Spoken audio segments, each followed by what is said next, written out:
Jeg kan ikke se, hvor tydeligt og skarpt det er, men... Prøv at se ungerne derovre. Når de så der...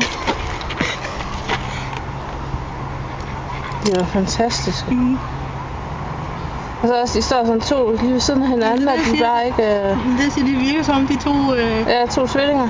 Ja, to molerer voks. De sidder sammen.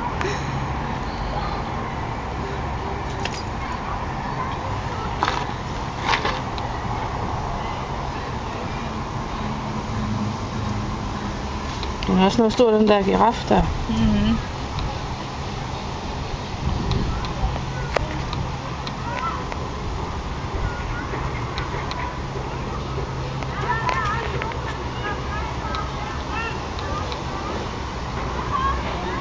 Men det er jo helt fantastisk, vi har så et sted her i København. Nu har jeg sagt til dem, at jeg håber, at vi kan komme i Zoo på min fødselsdag. Jeg siger, at håber det. Så siger de, det kunne være meget rart, eller også i Tivoli, hvis der er.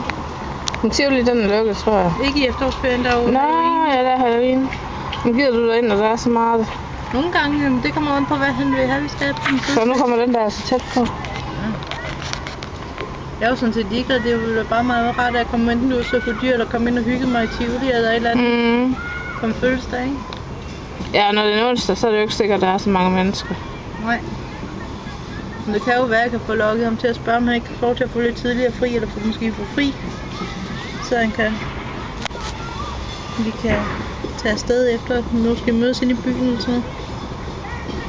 Ja, det kunne du da sagtens, tror jeg.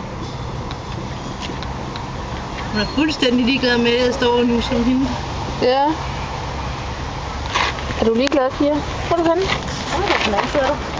Hey, Pia. Pia. Sit. Sit.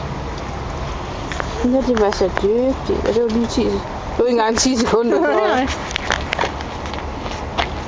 Nu skal jeg bare lære at stoppe dem igen også. Så. Den kan jo sgu videre.